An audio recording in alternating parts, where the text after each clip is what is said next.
berkaitan dengan perjalanan arwah dari mulai dicabut sampai dikembalikan lagi ke alam kubur, kemudian dia mengalami azab atau mengalami nikmat. Baik, karena ceritanya mungkin sedikit menakutkan atau mengerikan, saya harap Anda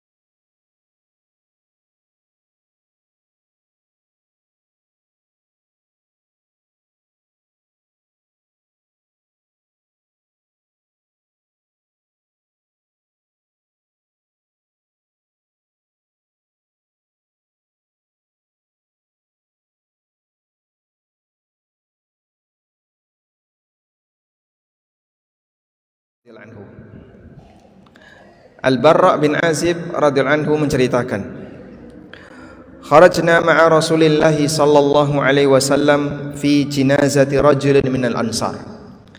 Kami pernah berangkat bersama Rasulullah sallallahu alaihi wasallam mengantarkan jenazah orang Ansar. Fantahaina ilal qabri, hingga kami tiba di kuburan. Walamma yulhadu ba'du, ketika kuburannya sedang diperbaiki sehingga jenazah tidak langsung dimasukkan karena ternyata galian kuburannya belum jadi.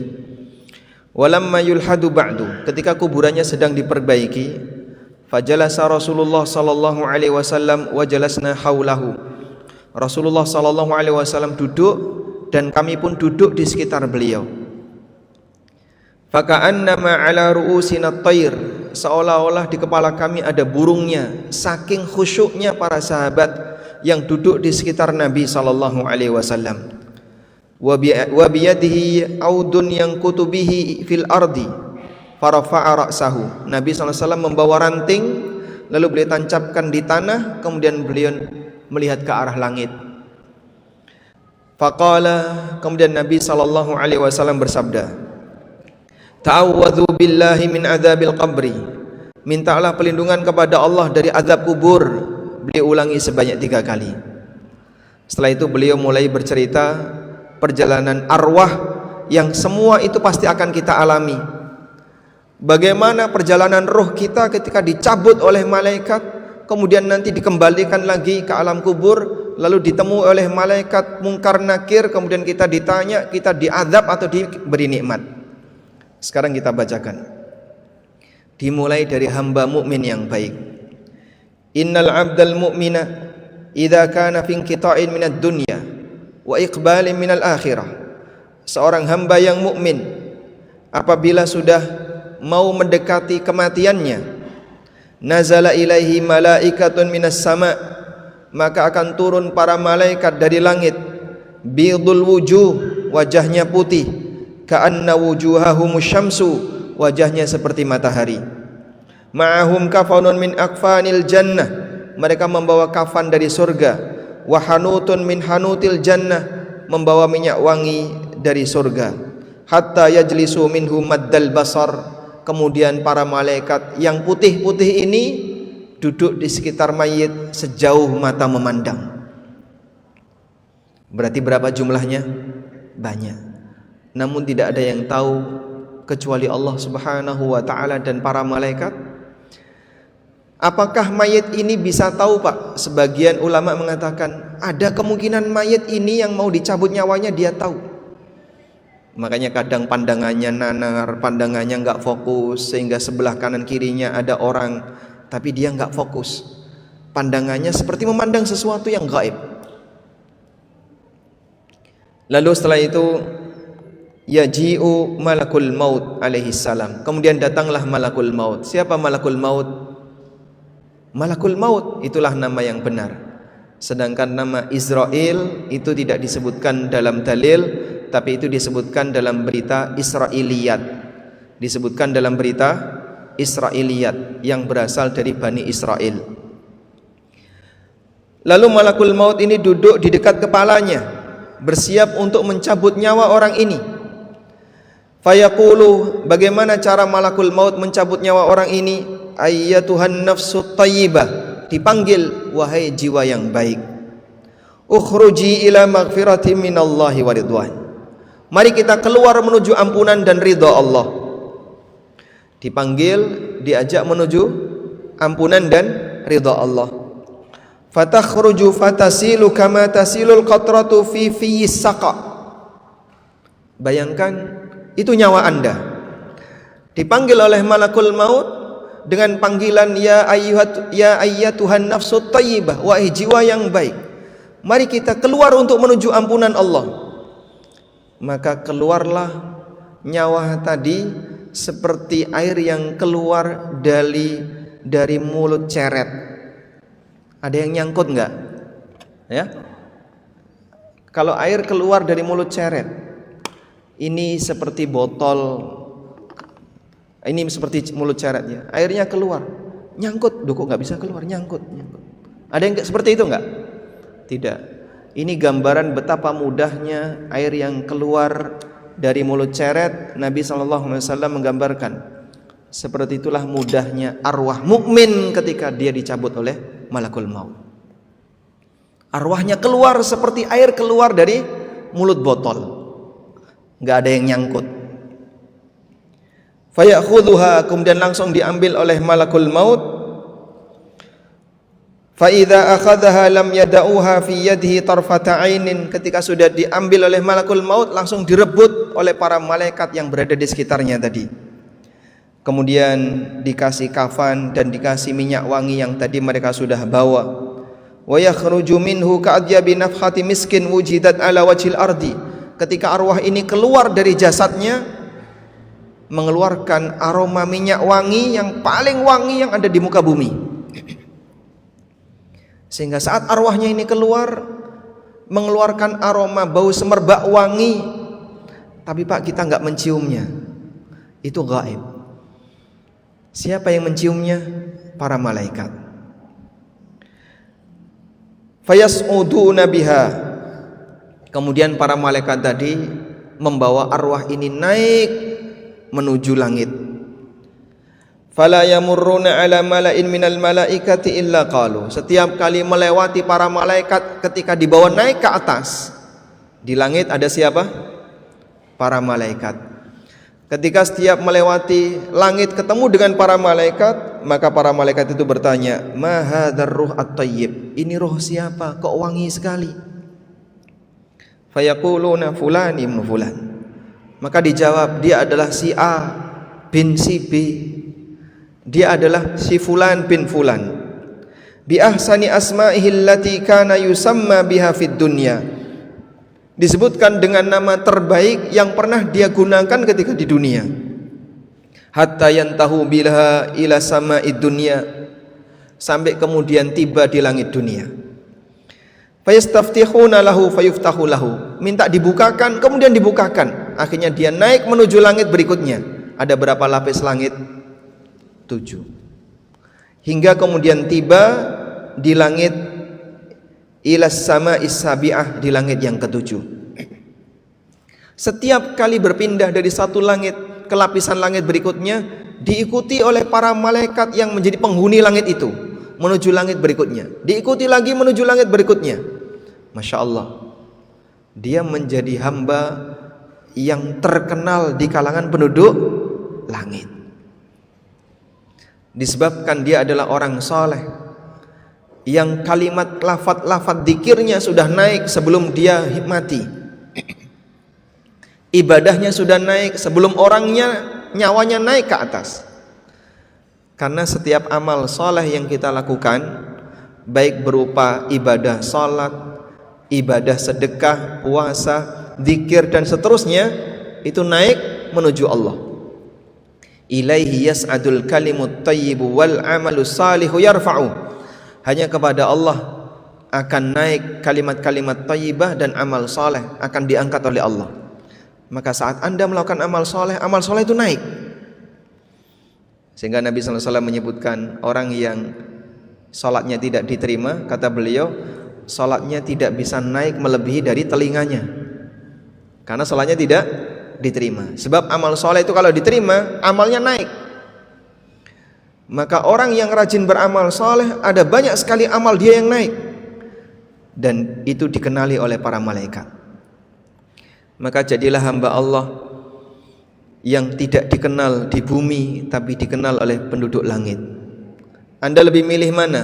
Dikenal penduduk bumi, tapi tidak dikenal penduduk langit, atau lebih dikenal penduduk langit meskipun tidak dikenal penduduk bumi?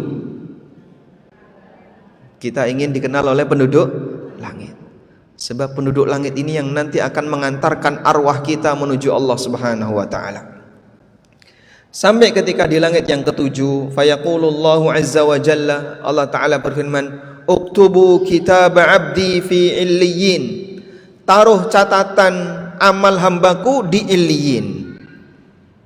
Wa ma adraka ma illiyun, kitabun marqum yashhaduhul muqarrabun.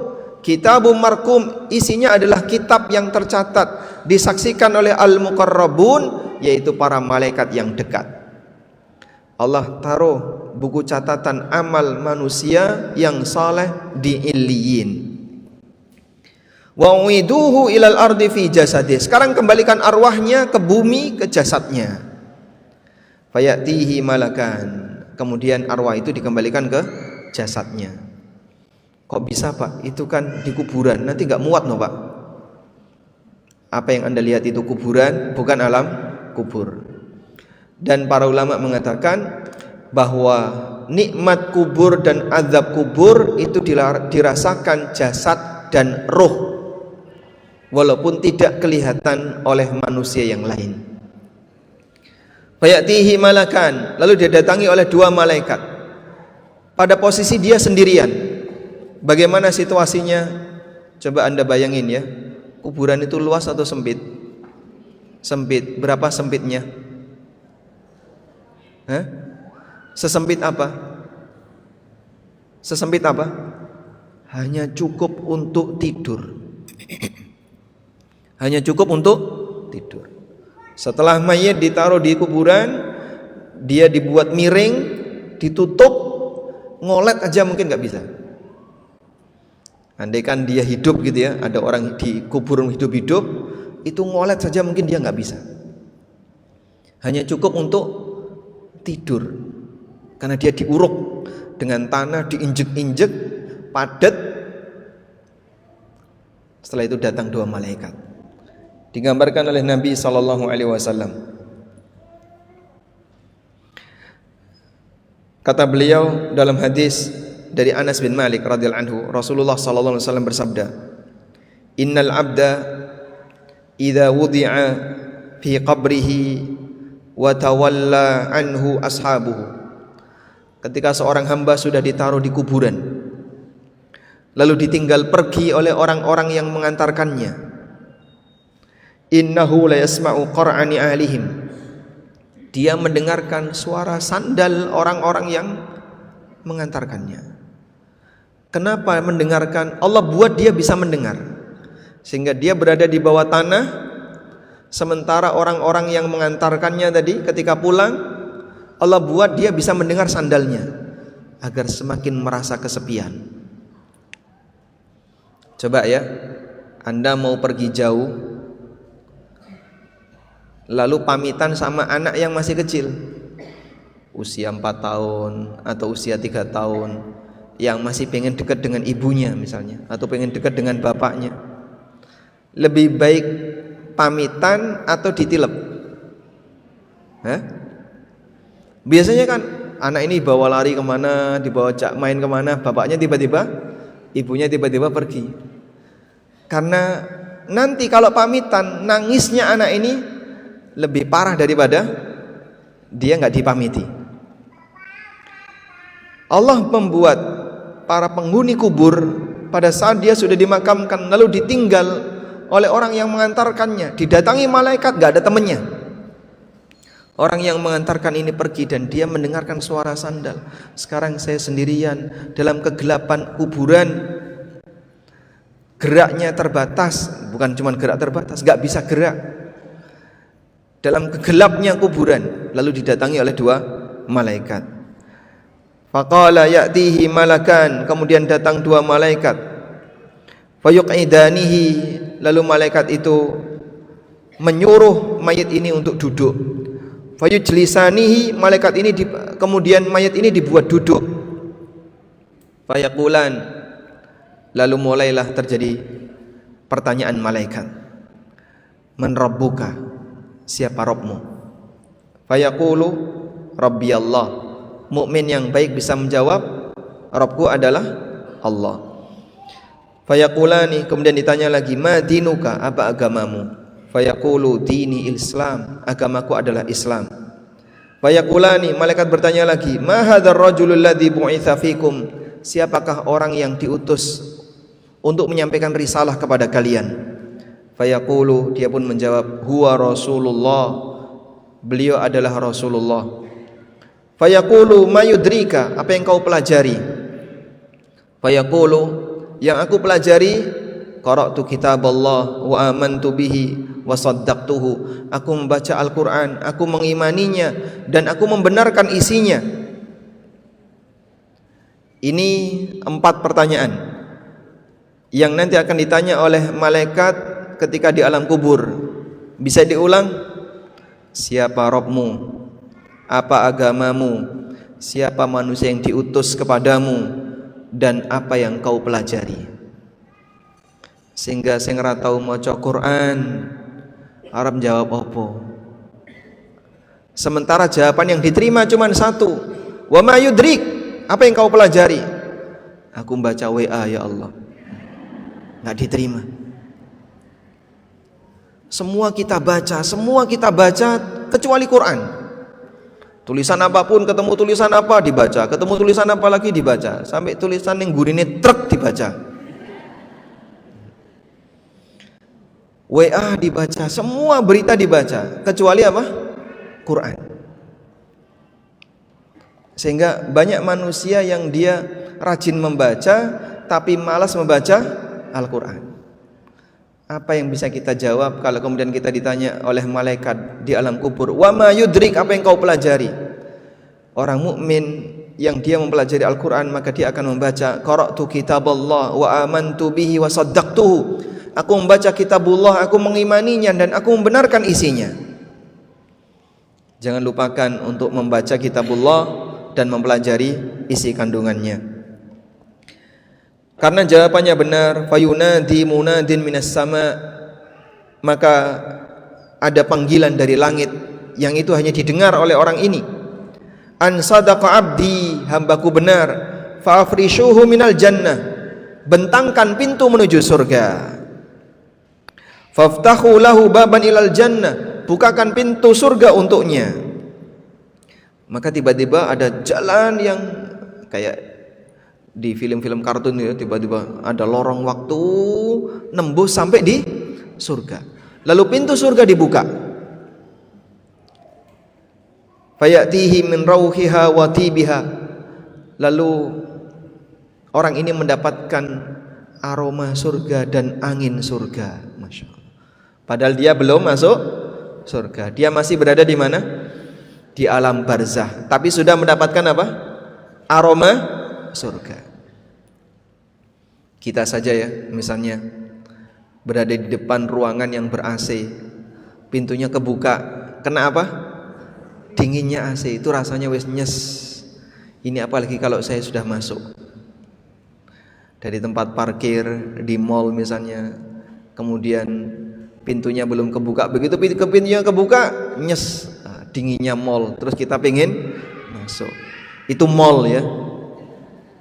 Apa yang bisa dibayangkan oleh hamba ketika pintu surga dibukakan untuknya, kemudian dia mendapatkan aromanya surga.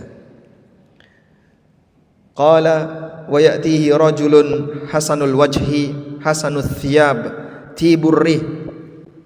Tiba-tiba datang sosok makhluk, wajahnya cakep, pakaiannya bagus, aromanya harum, datang menemani orang ini. Fayaqulu, makhluk yang datang ini mengatakan, abshir billadhi yasurruka hadha yaumuka alladhi kunta tu'ad. Kabar gembira untuk Anda, selamat datang, ini adalah sesuatu yang dulu dijanjikan untuk Anda. Fayaqulu lahu, maka si mayit ini bertanya, man anta, kamu ini siapa? Fawajhukal wajhul ladzi yaji'u bil khair, wajahmu kok nyaman sekali untuk dipandang. Dia ditemani oleh sosok yang wajahnya nyaman untuk dipandang. Fayaqulu, kemudian dia mengatakan, ana amalukas saleh, aku amal solehmu, aku adalah amal solehmu. Perjuangkan jamaah. Kalau kita pengen ditemani oleh sosok yang semakin cakep, berarti gimana? Lakukanlah amal yang semakin soleh. Amal yang soleh itu gimana Pak? Amal yang tidak kecampuran dengan riya, sum'ah, syirik kecil, atau apapun bentuknya, ikhlas lillahi ta'ala, dan sesuai petunjuk Nabi SAW, gak usah ditambah-tambahi. Dan itu dilakukan dengan khusyuk, serius, gak main-main. Amal soleh. Makin soleh, makin indah nanti sosok yang akan datang untuk menemani Anda di kesendirian, di kegelapan alam kubur. Jangan dirusak amal dengan banyak gerenengi orang. Karena ghibah itu kita sama dengan naruh amal kita di timbangan orang lain. Silahkan Anda gerenengi saya sudah membuka diri, semoga amal Anda bisa saya ambil. Maka saya senang kalau ada jamaah, Ustadz dibicarakan sama ini, tidak apa-apa, silahkan. Walhamdulillah saya dapat hadiah amal yang mungkin belum bisa saya lakukan. Ketika Anda menggunjing orang lain, ketika Anda menggibah orang lain, ngerusak amal. Ketika kita berbuat aneka perbuatan maksiat, ngerusak amal. Kita jaga amal kita dengan cara dilakukan dengan baik, dan pasca amal dijaga dengan baik. Jangan dirusak. Lalu setelah disampaikan ana amaluka saleh, aku adalah amalmu yang saleh. Fayaqulu, maka si mayit ini kemudian mengatakan, Rabbi aqimis sa'ah, Rabbi aqimis sa'ah hatta arji'a ila ahli. Ya Allah, segerakan kiamat agar aku bisa segera kembali untuk menemui keluargaku. Karena dia ditampakkan oleh Allah Subhanahu wa taala ketika di surga dia akan bersama dengan anak dan istrinya pada posisi ketika dia sedang bahagia. Maka dia ingin segera kiamat biar bisa ketemu dengan anak dan istrinya. Baik, ini hamba yang seperti apa? Hamba yang baik. Semoga para jamaah sekalian, anggota majelis taklim, apa namanya? Mutia atau Farhana ini? Farhana. Anggota majelis taklim Farhana, anggota majelis taklim Mutia, anggota majelis taklim apa lagi? Duha Sahaja, terus apa lagi? Dan anggota majelis taklim yang lainnya, baik yang ada di Jogja maupun yang ada di daerah yang lainnya, yang kelihatan maupun yang tidak kelihatan, diberi oleh Allah Subhanahu wa taala hidayah dan kekuatan istiqomah untuk menjadi muslim ahlu sunnah yang selalu menjaga akidah yang lurus dan akhlak yang terpuji, serta bisa melaksanakan ibadah sesuai panduan Nabi sallallahu alaihi wasallam. Berikutnya kita beralih kepada hamba yang jahat. Nabi sallallahu alaihi wasallam melanjutkan sabdanya, wa innal abdal kafirah, dan sesungguhnya hamba yang kafir. Dalam riwayat yang lain, hamba yang fajir, hamba yang jahat. Idza kana fi inqita'in minad dunya, ketika sudah memasuki, ketika mau meninggalkan dunia dan mau memasuki akhirat, nazala ilaihi malaikatun sudul wujuh, maka akan turun kepadanya para malaikat wajahnya hitam, ma'ahumul masuh, membawa kain usang namanya al-masuh.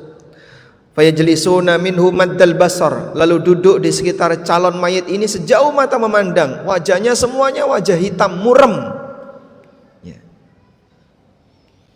Tsumma yaji'u malakul maut, lalu datanglah malakul maut. hatta yajlisa inda ra'sihi, kemudian duduk di dekat kepalanya. Fayaqulu, kemudian malakul maut ini memanggil arwah yang mau dicabut ini dengan panggilan apa coba?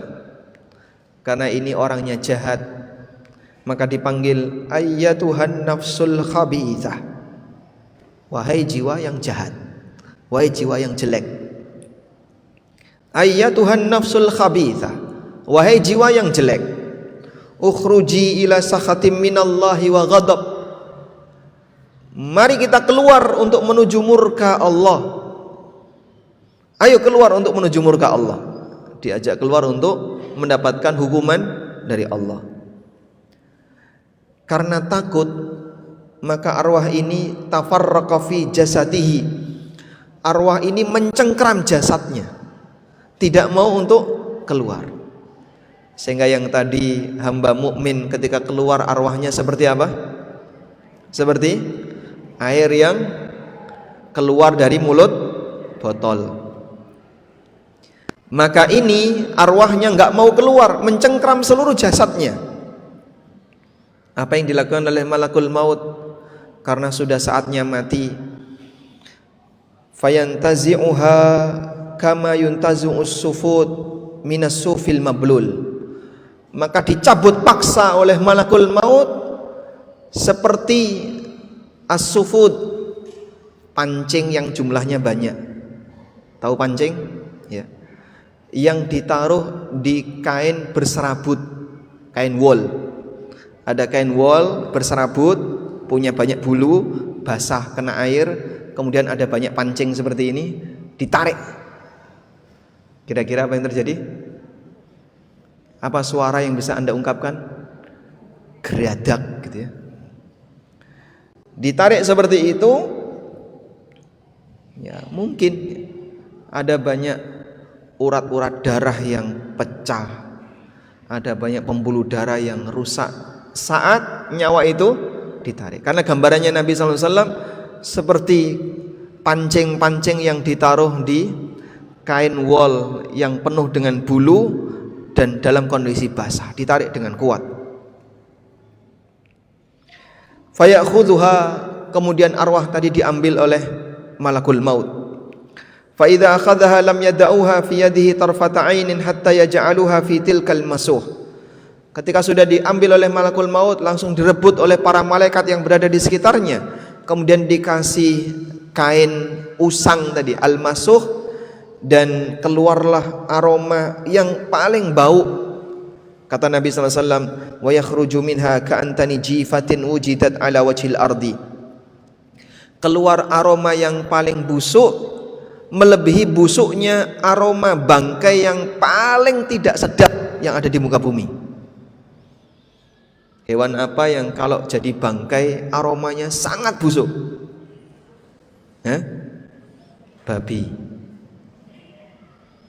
Babi itu kalau meledak isi perutnya, baunya gak karuan. Karena binatang yang pemakan, yang makannya gak kontrol, pemakan segala ya, tikus, babi dan seterusnya. Ketika jadi bangkai aromanya sangat busuk. Kemudian fayas'uduna biha, lalu dibawa naik ke langit.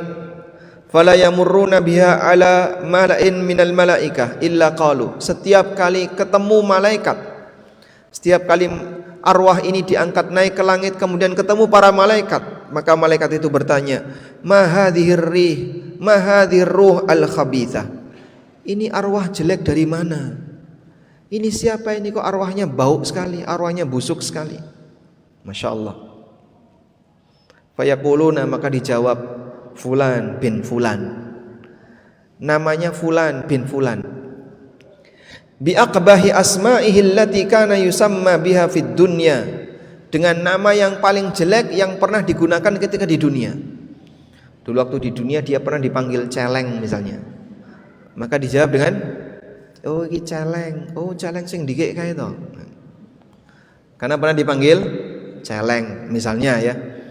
Atau dengan nama-nama yang lain, nama yang paling buruk yang pernah dia gunakan ketika di dunia. hatta yuntaha biha ila sama'id dunya. Kemudian tibalah arwah ini ke langit dunia. Ketika sampai di langit dunia, fayustaftahu fala yuftahu lahu. Minta dibukakan tapi tidak dibukakan. Minta izin untuk masuk tapi tidak dibukakan. Tsumma qara'a Rasulullah sallallahu alaihi wasallam. Kemudian Nabi sallallahu alaihi wasallam membaca firman Allah taala, la tufattahu lahum abwabus sama' wa la yadkhulunal jannah hatta yalijal jamalu fi sammil khiyat. Tidak akan dibukakan untuknya pintu-pintu langit dan dia tidak akan masuk surga sampai ada onta yang masuk ke lubang jarum. Onta masuk ke lubang jarum maksudnya apa? Mustahil. Arwah orang yang jahat tidak diterima sehingga saat sampai di langit dunia ditolak. Dia nggak boleh masuk. Nah, ketika nggak boleh masuk terus gimana kan? Allah Subhanahu wa taala berfirman, "Uktubu kitabahu fi sijjin." Tulis catatan amalnya di sijjin. Fil ardi sufla, di tempat yang paling dasar. Tsumma tutrahu ruhuhu torha. Terus arwah tadi dilempar. Arwah tadi dilempar, dijatuhkan dari langit, dilempar. Kemudian Nabi SAW membaca firman Allah Ta'ala, wa may yushrik billah faka'annama kharra minas sama' fatakhtafuhu at-tayru aw tahwi bihi ar-rihu fi makanin sahiq. Barang siapa yang berbuat syirik kepada Allah, maka dia nanti akan dicampakkan dari langit lalu disambar oleh burung atau dihempas oleh angin fi makanin sahiq, ke tempat yang sangat jauh.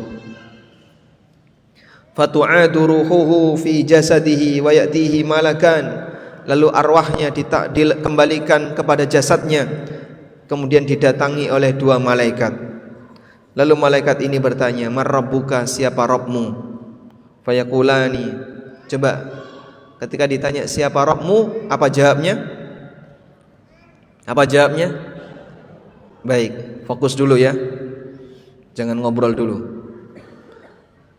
Apa jawab orang ini ketika ditanya oleh malaikat dan dia nggak bisa jawab? Dia menjawab, la adri, aku nggak tahu. Nabi SAW mengatakan seperti itu. Tulisannya, la adri. Kemudian ditanya lagi, madinuka, apa agamamu? Dia jawab, la adri, aku nggak tahu. Aku nggak tahu. Ditanya lagi, ma hadzal rajulul ladzi bu'itsa fikum? Siapa orang yang diutus sebagai rasul kepada kalian? Dia menjawab, la adri. Saya enggak tahu. Aku enggak tahu. Lalu dibentak oleh malaikat. Ma daraita wa ma talait. Kamu enggak tahu dan enggak mau belajar. Kamu enggak tahu dan enggak mau belajar. Kalau sekarang saya tanya kepada Anda dan Anda jawab nggak tahu, itu diterima. Saya tanya misalnya, apa hukum menyentuh Al-Quran dalam kondisi junub misalnya? Terus nggak tahu Ustaz, diterima nggak jawaban itu? Diterima. Ya kalau orang nggak tahu nggak bisa dipaksa, nggak bisa dipaksa. Ketika di akhirat orang jawab nggak tahu, dibentak. Sehingga jawaban nggak tahu diterima atau tidak?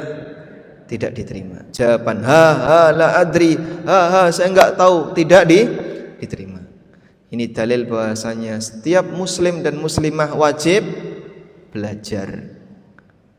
Dia harus belajar 4 poin utama tadi ya. Siapa Rabbnya? Siapa agamanya, siapa orang yang diutus kepadanya, dan apa kitab sucinya. 4 ini wajib diketahui oleh hamba, wajib dipelajari. Kalau nggak belajar ini gimana Pak? Ya tunggu saja, ada waktunya ketika dia ditanya oleh malaikat Munkar dan Nakir, dia nggak bisa jawab. Maka saat dia menjawab seperti itu, kemudian fayunadi munadin minas sama, lalu terdengarlah suara dari langit, an kadzaba fa afrishuhu minan nar, hambaku berdusta, bentangkan untuknya neraka.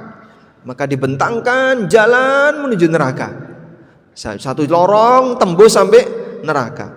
Faftahu lahu baban ilan nar, bukakan pintu neraka. Fayatihi min harriha wa sumumiha, maka dia mendapatkan panasnya neraka. Api itu kalau lagi berkobar apa? Peletikan itu sampai kepada dia.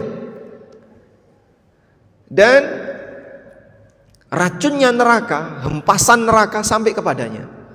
Dia belum masuk neraka tapi dia sudah merasakan suasana neraka. Bisa Anda bayangkan ya, kalau ada orang sedang bakar pakai pawon masa silam ya, kayunya banyak, pawonnya gede, tiba-tiba ada orang yang megang wajah kita terus didekatkan ke pintu pawon tadi, kira-kira gimana?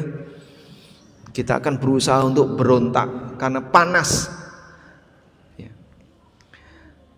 Kemudian setelah mendapatkan seperti itu, wa yudayyaku alaihi qabruhu hatta takhtalifa fihi adla'uhu, kuburannya disempitkan hingga tulang-tulangnya berserakan.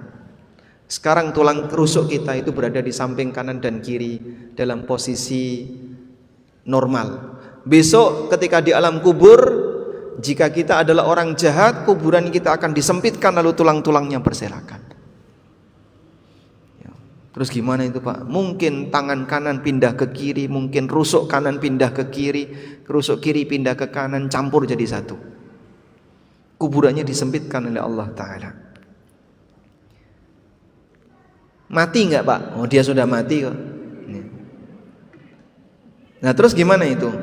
Allah kuasa untuk memberikan siksaan tanpa harus ada kematian berikutnya. Lalu setelah itu, wayatihi rajulun qabihul wajhi, datang orang yang wajahnya jelek, qabihul thiyab, pakaiannya jelek, muntinur rih, aromanya bau. Sudah wajahnya jelek, pakaiannya jelek, aromanya bau. Fayaqulu, kemudian orang ini mengatakan, abshir billadhi yasu'uka, hadza yaumuka alladhi kunta tu'ad. Kabar buruk untukmu, ini adalah hari yang dulu kau sudah disampaikan tapi kau enggak percaya. Lalu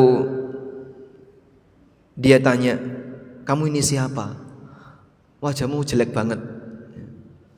Fayaqulu, kemudian dia mengatakan, ana amalukal khabith, aku adalah amal burukmu. Aku adalah amal burukmu. Lalu dia ditampakkan bagaimana nasib dia ketika di alam akhirat.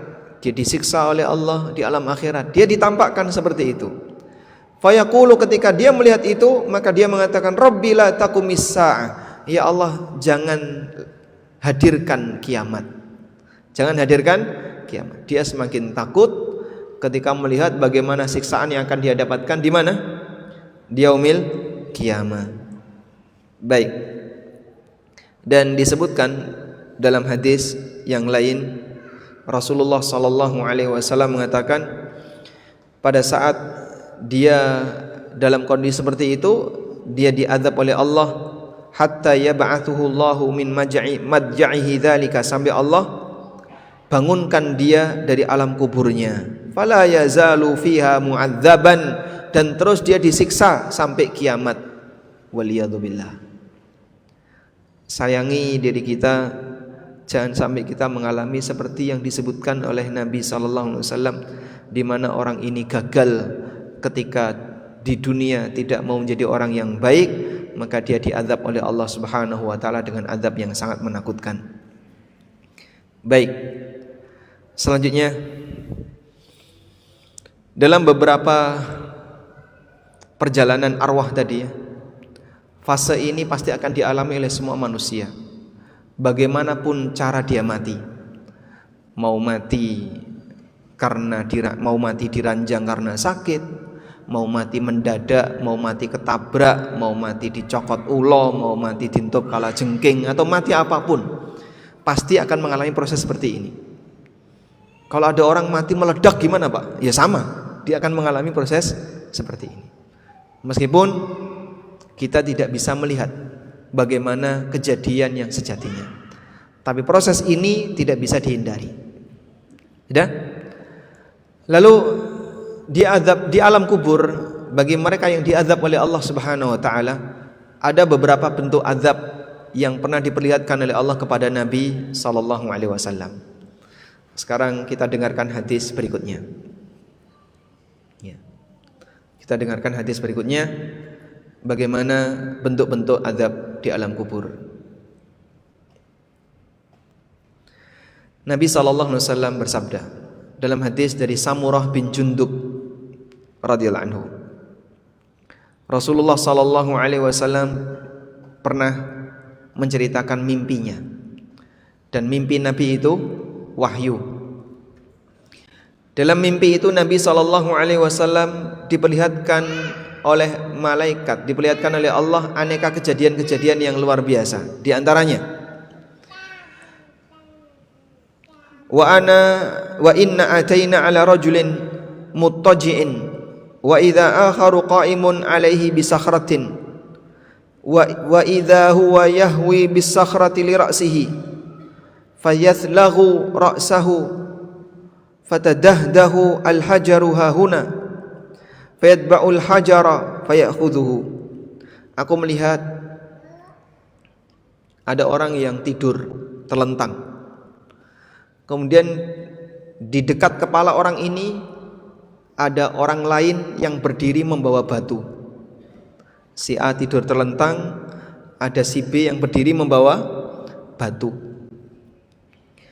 Kemudian orang yang bawa batu tadi ngepruk kepalanya, terus pecah. Kepalanya pecah, terus batu ini gelinding. Kepalanya pecah, batunya gelundung. Saat batunya ini gelinding, dikejar oleh orang yang berdiri tadi. Dapat dipegang, balik lagi ke dekat orang yang sedang tidur tadi. Kepalanya sudah balik utuh. Kemudian dikepruk lagi, pecah lagi, gelundung lagi, dikejar lagi. Setelah dapat, balik lagi ke dekat orang ini, dipecah lagi kepalanya berkali-kali, illa ayyasha Allah, sampai waktu yang Allah kehendaki. Dah, Nabi sallallahu alaihi wasallam bertanya, subhanallah, siapa ini, siapa ini? Kemudian malaikat mengatakan, intolik, lanjutkan perjalanan, nanti dulu, jangan tanya dulu, lanjutkan perjalanan. Kemudian beliau melanjutkan perjalanan. Lalu beliau bercerita, fa'ataina ala rajulin mustalqin liqafahu wa idza akharu qa'imun alaihi bikalubin min hadidin wa idza huwa ya'ti ahada shiqqaihi wajhihi fayusharshiru sidqahu ila qafahu wa man kharihu ila qafahu. Kemudian saya melihat kejadian yang kedua. Ada orang yang tidur terlentang. Di samping kepala orang itu ada orang berdiri membawa gancu. Tahu gancu? Alat yang dipakai untuk ngambil beras ya. Yang bentuknya kayak pancing besar itu. Ada orang membawa gancu. Lalu orang yang berdiri ini yang membawa gancu tadi merobek mulutnya dengan gancu tadi, ditarik sampai belakang. Ke kanan, ke kiri, kemudian waman khirahu ila kafahu, kemudian naik ke atas sampai ke belakang, pakai ganju tadi ya. Maka Nabi SAW bertanya, siapa dia? Malaikat mengatakan, intolik, lanjutkan perjalanan.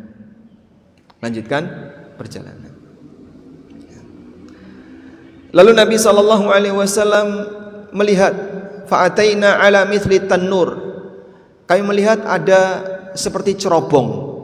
Cerobong itu bentuknya gimana? Makin ke atas makin sempit, seperti cerobong. Fa idza fihi laghatun wa aswat, dan ada banyak teriakan manusia di dalam cerobong tadi. Cerobong besar sekali, atasnya sempit, bawahnya longgar. Ada banyak orang yang teriak di dalam cerobong tadi. Fattala'na fihi, kemudian saya lihat ke dalam. Fa idza fihi rijalun wa nisaun uratun, ternyata di dalamnya ada banyak sekali laki dan perempuan, semuanya telanjang. Wa idahum ya'tihim lahabun min asfala minhum, tiba-tiba datang semburan api dari bawah, maka saat datang semburan api dari bawah, dau mereka berlomba untuk naik ke atas. Ya, apa yang bisa dibayangkan ya? Mungkin sikut-sikutan, saduk, nendang ya, karena berlomba untuk naik ke atas. Nyembur api dari mana? Dari bawah. Lalu saya bertanya, maha ula, siapa orang itu? Malaikat mengatakan, intolik, lanjutkan perjalanan. Ada berapa kejadian? 3. Sekarang yang keempat. Lalu saya mendatangi sebuah sungai. Sungai itu airnya merah seperti darah. Di tengah sungai ada orang yang berenang. Di tepi sungai ada orang yang membawa bebatuan. Setiap kali orang yang berenang ini mau menepi, dilempari dengan batu ila fihi, sampai masuk ke mulutnya. Fayulqimahu hajaran, kemudian batu itu dibuat tertelan oleh orang ini ke dalam perutnya. Akhirnya dia balik lagi ke tengah. Setiap dia mau ke pinggir, dilempari lagi dengan batu sampai masuk ke mulutnya. Terus seperti itu bolak-balik. Lalu Nabi SAW bertanya, mahadzan, siapa mereka itu? Intolik, lanjutkan perjalanan. Dan Rasulullah SAW melihat aneka peristiwa-peristiwa yang tidak bisa dilihat oleh manusia biasa, yang itu hanya bisa dilihat melalui jalur kenabian. Hingga di bagian akhir perjalanan, Rasulullah SAW diberitahu masing-masing. Yang pertama, ammar rajulul awal, adapun orang pertama tadi ya, yang kepalanya diapain? Dipecah dengan batu, dikepruk dengan batu, pecah, batunya gelinding. Ketika dibawa balik, kepalanya utuh. Dikepruk lagi dengan batu, batunya pecah, gelinding, balik, kepalanya utuh. Adapun orang yang kepalanya dipecah dengan batu, fa innahu ar-rajulu ya'khudhul Qur'an fayarfaduhu wa yanamu 'anis salatil maktubah. Itu adalah orang yang dia diberi oleh Allah ilmu, bisa baca Quran, tapi dia enggak gubris Quran, bahkan dia tidak sholat. Jadi ada orang muslim bisa belajar Al-Quran, bisa membaca Quran, tapi setelah itu enggak digubris ilmu agama yang sudah dia miliki, bahkan dia enggak sholat. Fayanamu, dia tidur dan tidak sholat. Adapun orang yang kedua, yang disobek-sobek mulutnya serta hidungnya tadi, fa innahu ar-rajulu yaghdu min baitihi fayakdzibul kadzibata tablughul afaq. Itu adalah orang yang membuat kedustaan, lalu dustanya disebarkan kemana-mana hingga sampai ke berbagai penjuru dunia. Wah, itu sekarang gampang sekali ya, bikin hadis palsu atau berita palsu, share di grup, nyebar kemana-mana. Dia berdusta dan disebarkan kemana-mana. Kemudian yang ketiga, yang berada di dalam cerobong tadi, fahumuz zunatu wazzawani, mereka adalah para pezina laki dan perempuan. Lalu yang keempat, orang yang berenang di sungai darah tadi adalah pemakan riba.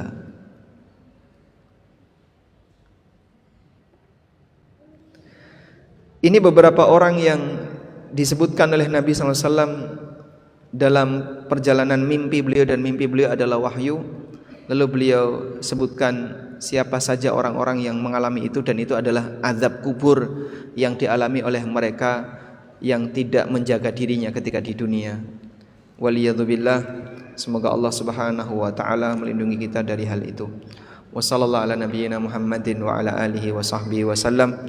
Wa akhiru da'wana anil hamdulillahi rabbil alamin. Ibu ada yang mau bertanya?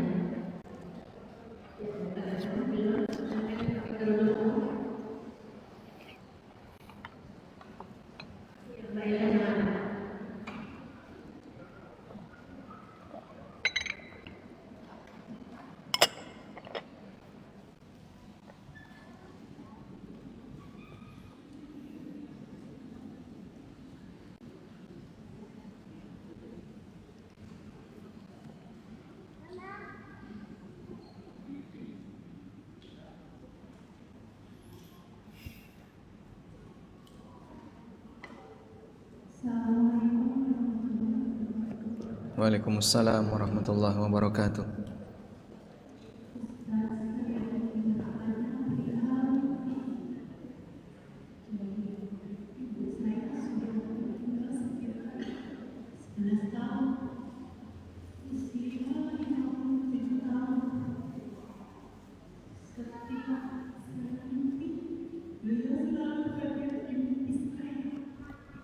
Terlihat gimana? Hadir di mimpi. Setiap saya mimpi, tapi beliau tidak menampakkan hanya sosok. Saat saya ada di rumah Bogor, beliau juga ada di situ di dalam mimpi saya. Saat saya kumpul dengan teman-teman saya, beliau juga ada di situ, sosok beliau. Sebenarnya itu semua saya selalu mendoakan beliau selepas saya sekolah. Nah.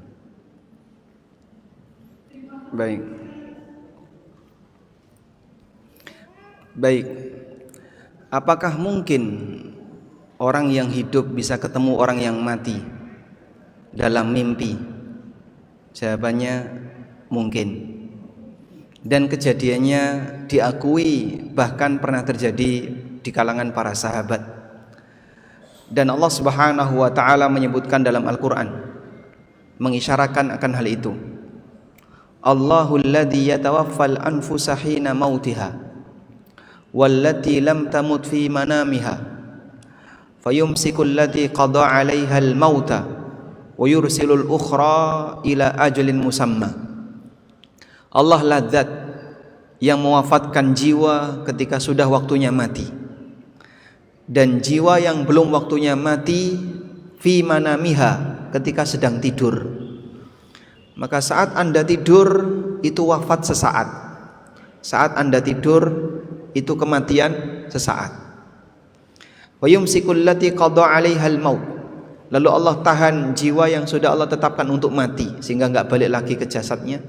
Wa yursilul ukhra, dan Allah lepaskan jiwa yang sudah waktunya, yang masih hidup, sehingga dia bisa kembali ke jasadnya ila ajalin musamma, sampai batas waktu tertentu, yaitu sampai umurnya.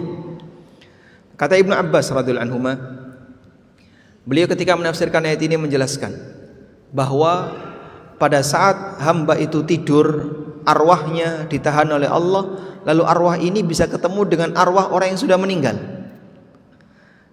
Kemudian ketika bertemu mereka berpisah, yang satu balik ke jasad, yang satu tetap ditahan karena orangnya sudah mati. Kejadian itu bisa terjadi sekali, dua kali sesuai dengan apa yang Allah kehendaki. Maka mungkin saja antara arwah orang yang hidup dengan arwah orang yang sudah mati ketemu dalam mimpinya orang yang hidup tadi. Mimpi orang yang hidup, arwahnya ditahan oleh Allah, lalu ketemu dengan arwahnya orang yang sudah mati. Ini disebutkan dalam keterangan Ibnu Abbas radhiyallahu anhu. Dulu ada seorang sahabat namanya Qais bin Syammas. Sahabat ini sahabat yang saleh, dan beliau pernah ikut sebuah peperangan, kalau nggak salah perang Yamamah. Perang Yamamah itu perang melawan nabi palsu Musailamah al-Kadzab, dan beliau meninggal dalam peristiwa perang itu. Tapi baju besi beliau dibawa oleh orang lain, dibawa oleh kaum muslimin yang lain. Maka kemudian ada salah satu sahabat yang mimpi ketemu beliau. Kemudian orang ini bercerita, sahabat yang sudah mati ini bercerita, baju besi saya dibawa oleh si A. Si A berada di tenda sebelah sini dan ditaruh di wadah ini, disebutkan dengan detail. Akhirnya mimpi tadi dilaporkan kepada Khalid bin Walid sebagai panglima perang.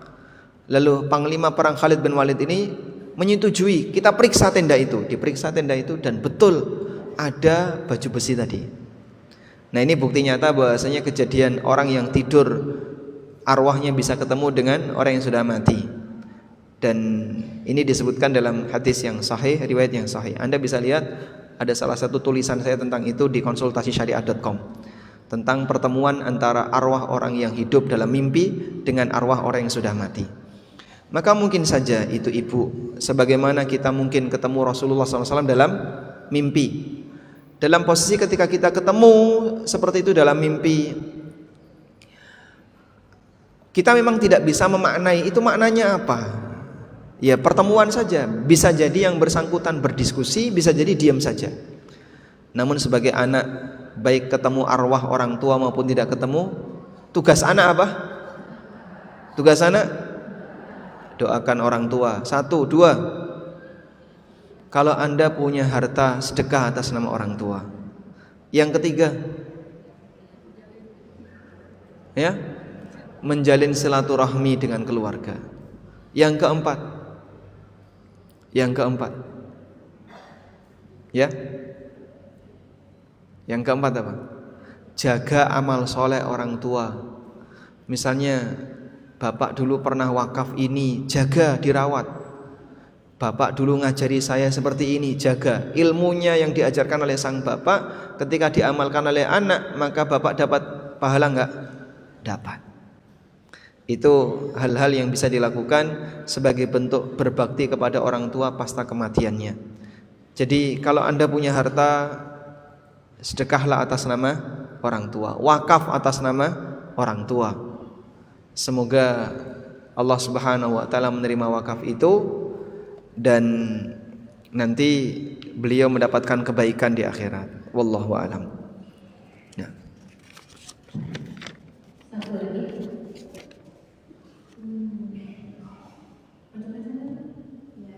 Singkat pakai dulu ya, masih banyak yang mau bertanya.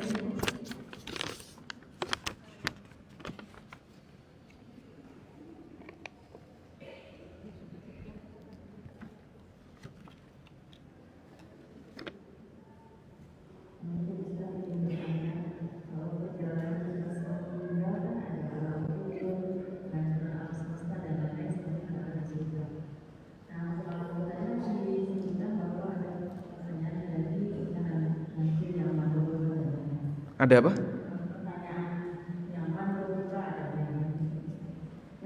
Sebentar, saya nggak begitu jelas. Pertanyaannya, kalau misalnya perjalanan kita sedang meninggal, ada beberapa tempat yang harus kita lewati. Ada alam kubur, ada dan seterusnya. Ya, terus? Ada nggak supaya kita lulus tes-tes di tempat-tempat tersebut, amalan apa yang harus kita lakukan lah, misalnya kayak apakah melalui keluarga kita atau bagaimana? Nah, apakah ada amalan-amalan khusus yang perlu kita lakukan? Jawabannya, semua isi syariat itulah amalannya. Jadi mohon dipahami ya, tidak ada amalan yang hanya dimiliki orang khusus, itu tidak ada. Coba kamu minta ke kiai itu minta amalannya, enggak ada. Syariat itu terbuka untuk semuanya. Kalau ada orang yang punya amalan khusus, dengan amalan khusus itu dia selamat, sementara yang lain enggak bisa ikut, berarti Islam enggak adil. Maka saya paling anti dengan ajaran seperti ini. Ada amalan khusus yang dimiliki oleh kiai ini, untuk bisa mendapatkannya harus seperti ini. Islam enggak adil kalau ada seperti itu. Jangan pernah percaya dengan omongan-omongan kayak gini. Ada punya amalan khusus, bohong semua itu.